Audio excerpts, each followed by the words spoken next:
Hello, welcome back everybody to the Fast Break with Taylor and Jake. As always, my name is Taylor Harper, and as always, until he gets a name change, he's been talking about getting a name change, but until then, we've got Mr. Jake Mayer right here. I'm just kidding. But yeah, we're back with the Fast Break. Not much has happened, a little bit's happened, but we're gonna still do an episode.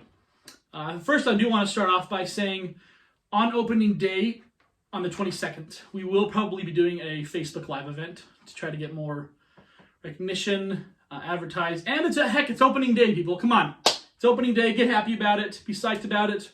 If you are a Washington Wizards fan, or a Sacramento Kings fan, or a New York Knicks fan, I guess you can still be happy. We'll see what happens. We're actually going to talk about Washington later on, but we're going to get right into it with our newest segment. Oh wait, hold on, real quick. Yeah. The NBA preseason starts in 3 days. Yes, it does. The NBA season starts in 3 days. 3, right? Count them. 1, 2, 3. By the end of this week, we'll be seeing NBA basketball again. Feels like it's not been that long. Yeah, it hasn't. It's just preseason, so honestly, I'm probably not going to care at all. But it just, I mean, it's going to be a real short preseason, too. Right, I think it's like 2 or 3 games for teams. 2 games each team. So, yep, 22nd regular season's coming right back up. It really is, people. I mean, we were waiting so long after this COVID crap just to get the season started again in the bubble, with the seeding games and everything. And now we're starting over again. There's too many sports to keep up with. Now we got so many leagues going on right now, so it's awesome. Yeah. Let's get right into it with our newest segment, Jake. Where the heck is James Harden? James Harden has been missing. He didn't show up to the Rockets training camp past, 2 days, 3 days? I think it started on Sunday. He's still not there. Today's Tuesday. So it's been a couple days. And he posted videos on his Instagram.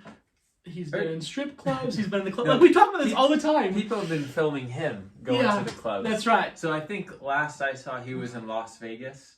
It's a little ways from Houston. Throwing money at the pole, doing his thing. Which is funny because we always joke about this, but that's where he always is. We should make a new segment. Not where the heck is James Harden, but which clubs has James Harden been to? And we're going to put a giant map and put X's on every single strip club James Harden has visited in his career. Because it is ridiculous that we are this close to the NBA season and he doesn't give 2 hoots. He said he wants to get traded. He's trying to get himself out of there. He is. I'm convinced. There is no other explanation. Well, the thing that really pisses me off, though, is Houston finally They finally made a trade. They traded away Russell Westbrook for John Wall. James Harden came out and said he would rather play with John Wall than Russell Westbrook. Did you see that? I thought so. And then I'm not showing up. I don't recall hearing him say, not that I'm not saying that he did. I didn't hear him say that he'd rather play with John Wall. But I think if he did say that, I think that's not true. I think he wants out of Houston pretty bad. Yeah. I really think he does. I think he's ready to go. He doesn't like. Maybe it's because Mike D'Antoni is gone, so he can't hold the ball 95% of the game. So maybe that's why he wants out. I don't know. I'm kind of surprised though because he's been there for a while and he's been the guy and you've never heard any issues with James Harden in Houston, like between front office or anything. He's really fairly quiet. And to be honest, they've catered pretty well to him, and they've been very lenient with him going to clubs and doing all this kind of stuff. They've given him what he wants. Can you imagine if a rookie did this? Right. And a rookie who's probably not, but even the number 1 overall pick is like there's no leniency for that. I just think it's really... I know he's James Harden, so let's be honest. Right. He probably doesn't actually have to practice. Not nearly as much as the other guys. I think he does now, though. With a whole new teammate. It just shows...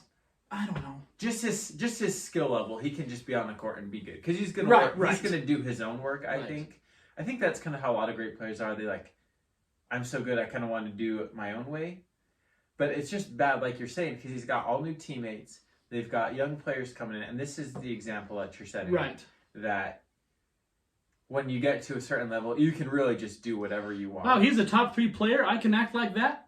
Okay, cool. Yeah. Pull up your big boy pants and come on. And it really ticks me off when players who do want to be traded act like this. Mm-hmm. And when Kawhi, or was it was either Kawhi or Kyrie who threatened to sit out. He says, I won't play if you don't trade me. I'm like, are you kidding me? I think that's probably getting more common. I think that's why Kawhi sat out his last year in San Antonio. He's like, I want out of here. And it's ridiculous. I think, I don't know if Anthony Davis said he was going to sit out, but he made it clear that he wanted out. And to be honest, I'd rather have a player tell me during their contract so we can at least get something back for him, like the Pelicans were able to do with Anthony Davis, rather than having him just walk in free agency. You want to at least get something back, but I just don't think acting like a fool is the way to go about it. Yes. I think James Harden is so good. That is ridiculous, James Harden. I think James Harden is good enough that you put his name out there and you're going to get offers no matter what. Right. The problem is not going to be people not wanting the player, James Harden, or even the guy. Because like I said, he really doesn't really get into that much trouble. And he tends to perform no matter what. So, I don't know. I don't like it. I think it's a bad look for him, but absolutely, I don't think he cares. Well, less than an hour ago, he did express apparently a trade to the Philadelphia 76ers. Mm-hmm. Or other contenders. Or other contenders. But I think Philadelphia was probably... Philadelphia and Brooklyn, I think, are the teams he's really trying to get to. Yeah. But here's the thing. If he wants to go to a contending team, that team's going to have to give up a big piece of their contending team anyway. Right. For Philadelphia, you're going to probably have to give up Ben Simmons or Joel Embiid in this trade. And they just got John Wall, so I don't think they're looking for Ben Simmons. Right. So Philadelphia, if you want to give away your player of the future for a guy who's got a couple more good years, I think. I just don't think that's all that enticing if I'm the Sixers, Jim. I think actually I like their roster right now. You could maybe go Harris and a bunch of first-round picks. And is there anyone else Philadelphia could offer? I think if he's going to Philadelphia, it has to be either like Simmons or Embiid. Well, Houston's already expressed the other team has to give a massive package for James Harden. They're not going to take draft picks for James Harden, and I don't blame them. I mean, you're not obligated to trade James Harden. Mm-hmm. They're catering to him. They went out and traded Russell Westbrook and got John Wall. They keep getting all these pieces to please James Harden. Right. They got rid of Chris Paul. Yes, and that was I don't know, but it's almost hard to trade to a contending team more than signing into a contending team. So honestly, if I'm James Harden, I would play out my contract in Houston and then sign with a contending team. Because if you want to go to Brooklyn, we've mentioned it before, they're going to have to give up LeVert, Dinwiddie, Allen. They're going to have to give up all these pieces to make your starting lineup or your three good players really good. But then after that, it's absolute crap. Same thing with Philadelphia. You're going to have to trade your franchise center or your franchise point guard to swap. Probably with Tobias Harris as well. So, I mean, just stay out your contract, be an adult, and then sign somewhere. I mean, that's not that hard. James Harden. I used to like him. I was about to say, he just does a lot of things to make himself unlikable. Yeah. Like honestly, he really does. Whether it's his play style, only trying to get to the line, dribbling out the clock. Yep. He I don't know, does he complain too much to the refs? I don't think he actually complains. I don't think He so. just gets all the calls. So that's one thing he doesn't do. Right. But off the court, like he just seems to, I don't know. He's just kind of unlikable. Right. So I kind of wanted to talk about the Russell Westbrook slander a little bit. That's fair. Are you satisfied with where we've gone with James Harden? Oh yeah, I could blow him up, but I'm not gonna. Okay. So I think Russell Westbrook has transformed, like somehow evolved into one of my favorite NBA players. Whoa! Okay. Right? Okay. Here's the thing. I don't think I would take a lot of players over Russell Westbrook. I'd take Luka. I'd probably take Trae Young. I would take Damian. Probably Ja Morant just because he's the future. So really, his play style, I stand by where I stand by everything I've said about his play style, where he just goes and goes and goes, and it just kind of hurts his team. But I actually think I really do think he's a good guy. I know he's got like, you know, a wife and kids, and he seems to really be like a really good family guy. I know he does a lot for charity. I do like the fact that he'll run through a wall for his teammates. That's what KD said in his MVP speech, and I 100% believe that. Really, like Russell Westbrook, he's really a pretty real guy. Right. You know, like James Harden and like Ben Simmons, they just don't seem real to me. Like they just seem like they just want like a bunch of clout, a bunch of fame. But like Russell Westbrook, I don't think he cares about that. Yeah. I just think because he kind of, I don't know, I like his competitive attitude. Sometimes it can get in his way a little bit. Right. But I don't know, like people just seem to, where did like all the Russell Westbrook hate come from? Like if Russell Westbrook was on your team, like, right? Okay, Jazz fans. If Russell Westbrook was on the Jazz, we'd love him. We'd love his attitude of, like, don't mess with my teammates, don't mess with me, I'll get in your face. Honestly, the reason... I think I'd like his attitude. The reasons... Like his play style. Again, play style... Play style is tough and to like. I like the guy, Russell Westbrook. I actually, really do, and a lot of people seem not to. But I don't like his play style so much. I do like his consistent energy. That really impresses me. But honestly, I'm saying I'll stick by it. If Russell Westbrook was on the Jazz, people would probably get frustrated with his play, but they'd like the fact that he's like, you know, don't mess with me. Like that's how Karl Malone and John Stockton were, and people loved it. Yeah. So why is it any different for Russell Westbrook? I think he very first started getting a really bad rap when he was, quote, stat padding. Mm-hmm. In that triple-double season, they didn't have much success as a team. He had an incredible amount of success in the fact of like triple-doubles, basically just a bunch of stats. And so, like I said, team success was not all there. Mm-hmm. So people thought maybe he wasn't a very good teammate.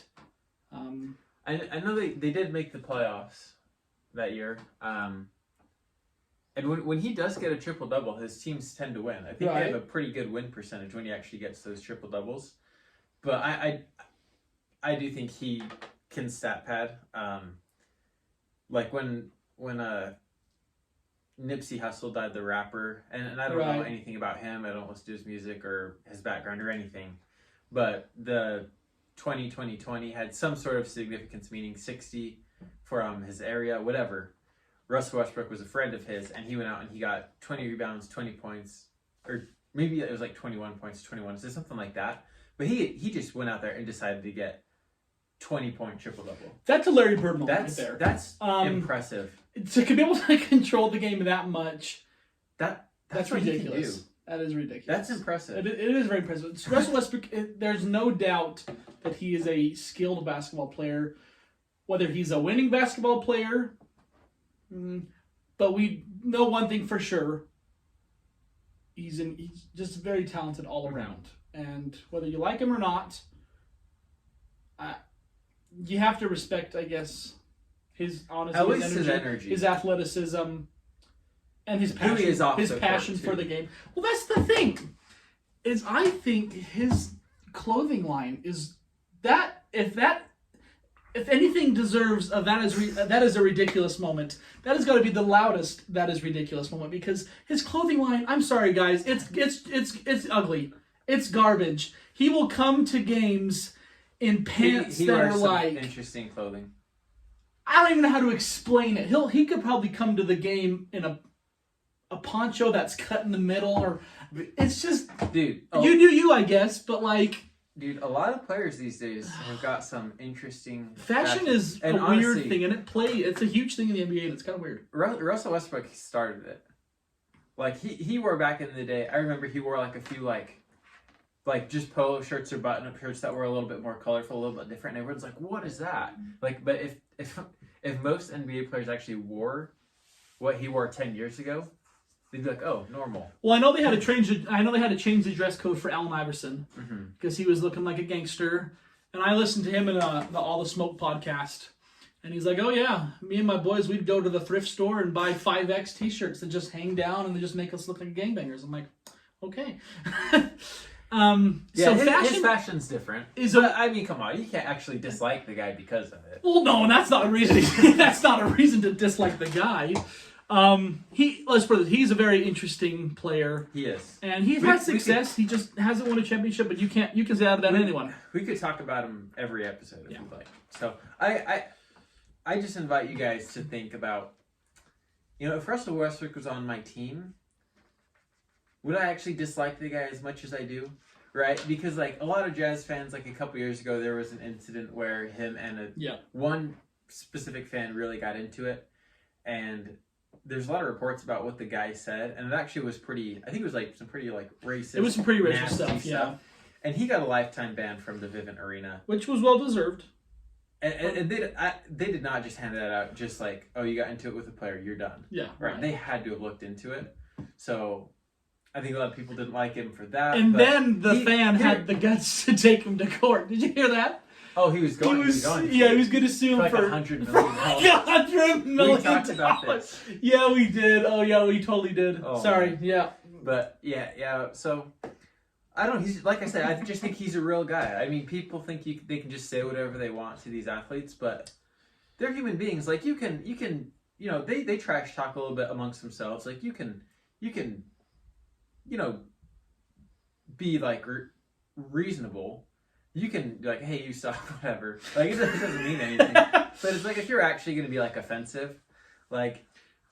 Don't think you can do that without any consequences. Well, that's one of the reasons I actually. I don't know if I really had a lot of respect for him in the first place because I don't really like or dislike him, but I really lost a lot of respect for Montrezl Harrell for what he said to Luka in the playoffs. Remember that?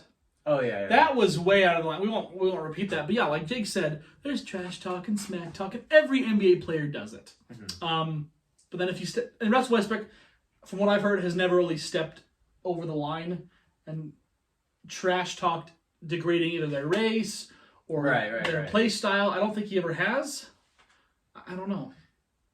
I know he's gotten into it with fans before, but he's not just walking up to some guy and being like, hey, you're an idiot. Yeah, He responds when people come at him. And you know what? If these fans can trash talk players, the players can do it back. The funniest thing... That's what I think. I was listening again to the All the Smoke podcast, and it was Kevin Garnett who was talking. And if you guys know, Kevin Garnett is obviously one of the biggest trash talkers in the NBA. And they asked him who he thought were some of the big trash talkers. And he said, honestly, Tim Duncan. And they were like, what? And he said, Tim Duncan's not the kind of guy who's going to talk trash to you. He's the kind of guy who's going to say one or two words that piss you off. And it's like, ooh, gotcha. Ooh, almost. It's that kind of thing. So there's that kind of things, ooh, almost. Just little things like that. But yeah, Russell Westbrook. Think what you want about him. Me and Jake have our own opinions about Russell Westbrook. But yeah, I just like his realness is all. Yeah, that's fair. So you wanted to talk a little bit about Kyrie Irving and his comments. Taylor's favorite player. Least favorite player. Yeah, so if you haven't heard, this had to be a couple months ago. It's been a while. Maybe it was maybe it was last year. It's like 4 years ago. I don't know when it was. I really don't. But on the Kevin Durant podcast, Kyrie Irving was basically saying they asked him, they're like, so if it comes down to, the clutch moments, who's getting the last shot or who's getting the possession down the stretch? And he's like, that's the thing about this team. It's whoever's hot, whatever's best for the team. He said, he said, I've always felt confident being the guy I always felt most confident being the guy to take the last shot. But now I can look down the court and see Kevin Durant there, and he can also make it too. So I'm paraphrasing a little bit. He kind of called out LeBron in a way of saying he's never had other teammates who he felt like he could rely on taking the last shot. He didn't say LeBron's name, but it's like, come on, you spent 3 years with LeBron James, and you can't consider him to be one of the go-to guys on the stretch? I mean, LeBron's made as many game-winning, buzzer-beating shots as anyone else. Kobe Bryant. Yeah. Right? So how is this the first time? I mean, he's made more than KD. He's made more than you, Kyrie. So why is this the first time that you felt like you could take that? So I don't know. I don't think he thinks about what he says. Because, like, really, like, LeBron has had, like in the fourth quarters against the Mavericks in 2011, not clutch at all. He was terrible in the fourth quarters. Right. And he knows it. But other than that, though, he's actually really a clutch player. What was it, 29 straight points? Or 29? Yeah, 29 of the... I think it was like 25 straight points, 29 of the last 30 points against the Pistons. It may have been in an elimination game. It was in the playoffs. Tell me that's not clutch. Okay. That's more clutch than anything Kyrie's done. Clutch, people always think clutch is how many game winners you have, how many game winning buzzer beaters you have. That's that does not define a clutch player. I mean, it's in the close games down the stretch. Or getting your team back into a close game when you've been down. I think it's not just the one-time shots, because Michael Jordan missed a lot of game-winning shots. Are you going to say he's not clutch? That's not true. No one would say Michael Jordan isn't clutch. Right. So, but I don't know, dude. Kyrie is just like an interesting guy. Like, how well do you see him working with KD? I don't think he's going to play very often. I think he's just going to be injured again. But no, regardless, how do I think KD and Kyrie are going to play? I think it'll honestly be kind of like LeBron and Kyrie was, but I think Kyrie's going to want the ball more than he did in Cleveland. Because Kyrie, to me, had not established himself first few years with LeBron. And then obviously, he separated saying, I want to lead a team. I still think he's in that mentality. Because he didn't lead Boston to anything. To a second-round exit. Do you think he realized that he probably shouldn't be the guy? Do you think that's why he came back to Kevin Durant? No, I still think he's the guy.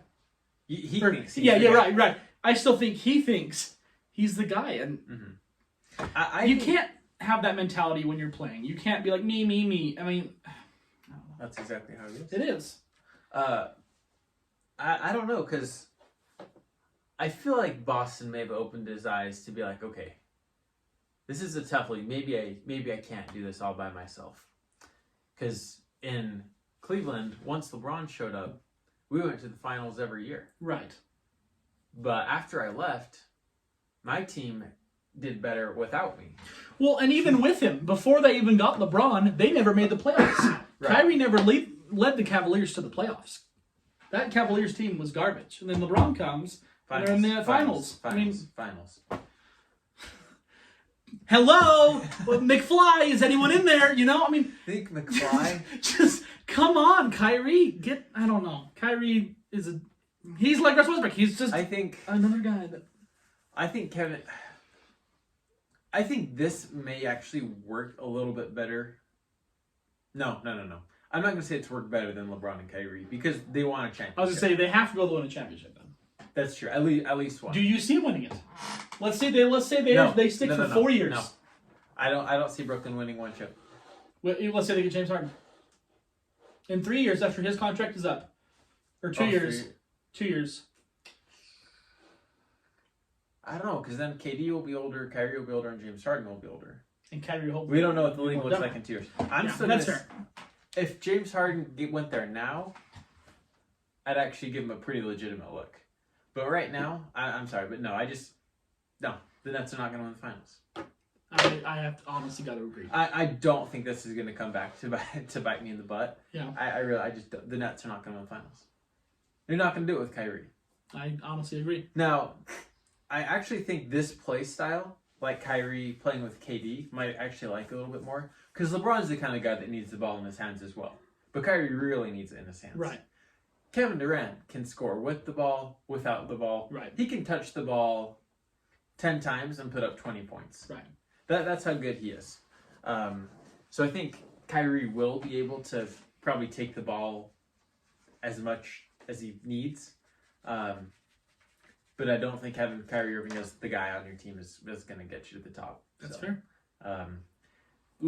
Anyways, one last thing about that. LeBron James kind of said he basically hurt him a little bit. Well, right. When he heard that. And he's like, I've only wanted success for Kyrie. And I really do believe that. I think LeBron wants success for his teammates. For himself as well, but for his teammates. And he really wanted to see Kyrie elevate his game, become a great in the league, win an MVP, and to hear that like he actually never really thought you were all that much after you helped him win a championship, that kind of sucks. That's kind of sucked to hear. So we'll see if LeBron. Kyrie's a real swell guy. Get to know him, people. We'll see if LeBron backs Kyrie into the post and throws a little elbow, bumps him with the shoulder a little bit. I hope so. He might. All right, Jake, you also wanted to talk about a surprising player who possibly can have a breakout season. What year was he drafted, you know? I think 2014. So 14. He's been in another 7 years. 14 or 15, one of those. 7th or 6th, you know. It had to be 14. I think it was, yes. I think you're right. This will be 7th year. Not many players have their breakout year in their 7th year, but Jake believes that Jabari Parker is going to have a breakout year, and honestly, I hope so. So did you follow him on Instagram then? Is there something, or because I don't even know what he's doing? No, I thought you still played for Chicago. Apparently. I was kind of just looking for stories, things we could talk about on the podcast, and I just saw. Let me see if I can find it. Let me just look him up real quick. If you just Google the Jabari Parker's name, and this may be gone in a couple days, but it says healthy Jabari. This is from Yahoo Sports. Healthy Jabari Parker turning heads in 2020 Kings training camp. Let me see if there's anything that they said he's been flying around. Okay, they said he's looking pretty healthy. They said he says I have a lot to offer for any team that I'm on, and just being able to put myself out there. Parker said. Once I get out there, everything else is just currents for me. If I get that opportunity, I've got to take the most out of it. Okay. This kid was on the cover of Sports Illustrated. He was talked about as being one of the next big players. Like, there's a lot of hype surrounding this guy. And he was drafted by Milwaukee, which at the time was a terrible place to be drafted. And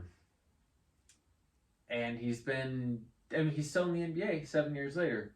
But he's never really been like a superstar. I don't think he's ever reached 28. He tore his ACL twice. That's true. Tore his ACL, came back, and in that same year, I believe, tore his ACL. So he recovered from his ACL, came back, tore his ACL again. That's right. So that's kind of a smack in the face. It's kind of like Klay Thompson, tearing his ACL. Boom, I'm going to injure Achilles. It's that exact same way. And for a player, I think Klay Thompson is going to come back great because he relies on his shooting, and that's not going to affect your shooting. But whereas like Derrick Rose, his athleticism, Jabari Parker, he was dang athletic in college and high school. He was a very skilled player, and I've never disliked Jabari. Yeah. The problem is his health. Right. 100%. Probably the biggest issue there. But this was his 3rd year. He played in 51 games and in 33 minutes per game. This is a pretty good sample size, right? He averaged 20 points per game on 49% free throw shooting, 6.2 rebounds, and 3 assists. That's pretty good. Yeah, that's not bad. I would say because of the free throw shooting. Oh, but no, 49% field goal. I'm like, yeah, 49% field goal percentage. But yeah, he can play, and I really hope he does succeed because I thought I was more excited for him than Andrew Wiggins because Wiggins went 1, Jabari went 2, correct? Yes. I was more excited for Jabari. He played at Duke. He had a good year at Duke. So it'll be interesting. I really do hope for the best. I just hope he stays healthy. Yeah. I think Sacramento he'll have a good. He played in 6 games last year. 6? Yeah, he only played in 6 games. I was about to say he had a pretty good year last year. No, well, maybe he was traded. I think he was actually traded during the year. Okay. So these are his 2019 stats. He played in 32 games with the Hawks. In 26 minutes, he averaged 15 points, 50% from the field, 6 rebounds. And then he played in 6 games with Sacramento. He only played 13 minutes a game, so they probably weren't trying to get him too many minutes. But he averaged 8.5 points, I would assume, off the bench on 58% field goal percentage. Guys, 8 points in 13 minutes off the bench. That's pretty good. That's not bad at all. Especially if he's able to get healthy. He's had a long... these teams that weren't in the playoffs have had a long off season. Yes, right. So hopefully he can stay healthy because he was so good. I could see him averaging 18, 20 a game. I hope so. Which after the injuries and what his career's really looked like would be pretty good. So Right. That's one guy I'm telling you guys to watch out for, Jabbar Parker. I'm going to put that in my notes. Do it, Jacob. All right.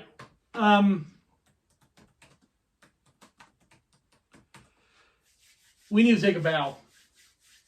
We need to praise LeVar Ball. Because this man has done what he said he was going to do, and that is get all three of his kids in the NBA. Lonzo in 2017, LaMelo just barely got drafted, and now LiAngelo has been signed to an Exhibit 10 contract for the Detroit Pistons. Do you know what an Exhibit 10 contract is, Jake? I didn't at the time, so I had to look it up. I looked it up. I can't remember it. Right, and basically, he won't be playing for the Detroit Pistons. So it's an Exhibit 10 contract is a 1 year deal it's a 1 year non-guaranteed deal. Guarantees he'll get it's basically a training camp invitation. That's pretty much what it is. They get bonuses up to $50,000 to sign with the G League team if he is away from the Detroit Pistons. So he's playing with the Detroit Pistons right now at training camp. Mm-hmm. If they waive him, he will go to their G League affiliate team, and then hopefully not get waived by them. Mm-hmm. Yeah, and then get called up again because he was on the Oklahoma City G League team last year. He didn't play a second. I don't know if like the G League was it after it was stopped, and he just got signed to it, or no? I think it was before it stopped. Had to have been before. But yeah, so he was on Oklahoma. I think it's like Oklahoma Blue or something like that. I don't know G League teams very well, but yeah. So nonetheless, LiAngelo is in the NBA as of right now. He has an NBA contract. So LeVar He's Ball, officially an NBA player. So LeVar Ball, he is now about 15% correct on his predictions, and he's had some misses. He's had some misses, but a few misses. Hey, you have 3 kids in the NBA. I mean, that's incredible. So you have 1 kid in the NBA is like insane. You are in such a small demographic to have 1 kid in the NBA, but to have 3, 2 of them drafted in the top 3, that was the first time ever. I told That's Jake impressive. this. That is really impressive. It is, and I told Jake this. I'm speaking. I'm gonna say this. I am speaking it into existence. I'm gonna take LeVar Ball's quote, and I'm gonna try so hard to get LeVar Ball on this show. Okay, I kid you not. I have this whole thing planned out. I am going to DM him every single day until he responds. If he responds no, then I'll be like, hey, LeVar Ball responded to me. And I'll still be happy. But I am going to get LeVar Ball on this show. Obviously, we won't be here in person. We'll have him like a Zoom call or whatever. But I think you could not get a better guest on a show than LeVar Ball. No, that would probably be the coolest moment of my life. Seriously, like I've met so many players. I've gotten Tyus Jones' autograph. I've gotten Stephen Curry's autograph. I don't know why I mentioned Tyus Jones. None of you guys care about him. Only me. But like I've got actually John Wall. I've gotten John Wall's autograph. I've met NBA players, but to meet LeVar Ball, that's a different. He's larger than life. He's larger than life, and he has gotten 3 kids in the NBA. So congratulations to LeVar and congratulations to LiAngelo. I'm still not a huge LiAngelo fan. They all have their strength, and that's the thing. Lonzo is the best passer. LaMelo can finish, and LiAngelo. There's one thing I will say about LiAngelo. He is one of the best shooters I've seen in a long time. I don't know about NBA, but like shooting, like in Lithuania and all these places, man, the kid can shoot. He's got his form is it's unimaginably. It's incredible how much better it is than his brothers. It really is, though. Like both Lonzo and LaMelo. Like we've all seen Lonzo jump shot. And then LaMelo. Like I was watching the video of the Hornets training camp, and it was Gordon Hayward and Melo just put jump shots. And like here's Gordon Hayward with his like perfect, like just really nice looking shot. You got LaMelo. Like, but LiAngelo's got a really nice ankles turned in. Yes. But LiAngelo's got a really nice shot, and it's extremely quick. I think he's got the best build and athleticism. Yes. Well, I don't know if he's more athletic necessarily than like Lonzo and LaMelo. I think Lonzo's pretty athletic. He can jump. Right. He can jump. I think LiAngelo would be great as a Kyle Korver, a JJ Redick, a Ray Allen, or an older Ray Allen. I don't know. Is he that good of a shooter? Well, I wouldn't want him inside. I'd just say, go on the 3-point line and just shoot there. Yeah, but so hopefully that works out. His dad said... I don't know if we'll see Jello on the court. Yeah, right. LeVar did say once LiAngelo does make the league, he will be a scoring champion in the first 3 years. That's probably one of the misses that he's going to get in his prediction line. Mm-hmm. But once again, congratulations. To have, like Jake said, to have 3 kids in the NBA, the only family I can think of doing that is the Antetokounmpos. The Holidays. The Holidays. Antetokounmpo's balls. I don't know. Is there 3? It's like the Plumleys. Plumleys. I don't know if Sellers. There's a couple of like those guys. Yeah, like, right. I don't think they've all been in the league at the same time officially. The only other 2 that I know of were the Holidays. Zellers were at the same time though. Zellers were. Plumleys were. 3? Is there 3 Zellers? That was only 2. Okay, 2 Zellers. I think there's got to be like Miles Mason and. I think there was a 3rd Plumlee, but I don't know if he actually made the league. Okay, all right. But yeah, regardless, there is a lot of siblings that. Well, if they do make the NBA, they're not very good.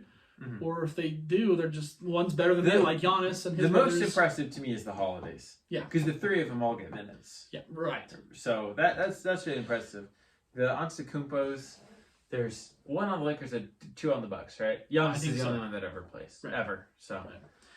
But it's kind of cool. 4. They have a younger brother who I think is good. They're probably going to have 4. They're going to have 4. Freaking athletes, man. Crazy. We don't need to talk about this last one. But, no, we got to talk about that one. You got to talk about that? This all right. is a change in the NBA culture. Oh, my gosh. The NBA has decided they're not going to be testing for marijuana specifically this year. So we're going to see J.R. Smith high on the court for the first time. Oh, he's not going to be in the league. No, he's not going to be in the league. But anyways, this is actually like, I think, going to be a significant thing because a lot of players, let's be honest, like a lot of players do it. I'm surprised more of them honestly don't get caught, or maybe they really just didn't really care before, so they're just like removing it from the rule book. I think they're not going to be doing it this year because they're going to focus more on COVID testing. That's my guess. That's my guess. I don't think they really care about testing for marijuana right now. I think it's more COVID based. That's just what I think. They've never said that. But that could be a factor for sure. Maybe they're just like, we're really not too worried about that. We're just trying to get this COVID thing down. Probably, I don't know if steroid testing will take like a backseat. I wouldn't think so. I think that's a pretty big no. But let's be honest. We know a lot of NBA players are doing it anyways. Right. I know everyone has their own opinions on it, but the NBA is more like of a progressive league. So I don't think anyone's too surprised. I bet we could see the NFL and MLB follow suit here in the next little bit, next couple of years. So we'll see. But yeah. I actually think that is like, I think the players are pretty happy about that one. Adam Silver, man, he loves those players. They love him. And this is just another... Maybe that's what James Harden's doing. Maybe he's just loading up the weed right now. He's just going from city to city loading up his pack. I don't know. He's got a car full of weed. Well, I think that's it for this episode. We're going to try to do a Facebook Live event on opening day, which is which is December 22nd. And it's going to be big. I don't know what we've got in store, but it's going to be a very big day for the NBA because the NBA is back. So, thanks for tuning in, everyone. Make sure to,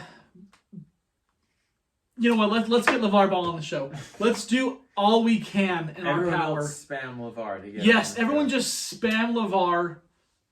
He probably already gets spammed anyway. We'll pay him. I will pay LeVar Ball to come on this show. Maybe you know what? I might be able to get a hold of him on Cameo. Did you guys know LeVar Ball's on Cameo? I didn't know.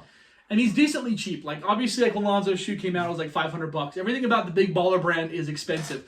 But he's, I'm going to say only, as if it's not a lot. But he's only $133 to get a message from LeVar Ball. So if I pay $133, be like, hey, at least he will read it. Shout out the fast break. Yeah, I'm like, you don't have to send a video back. Just know this is what's happening, and then you're going to be on the show. And LeVar Ball, we're going to get him on the show, and it's going to be monumental. Thank you guys for tuning in.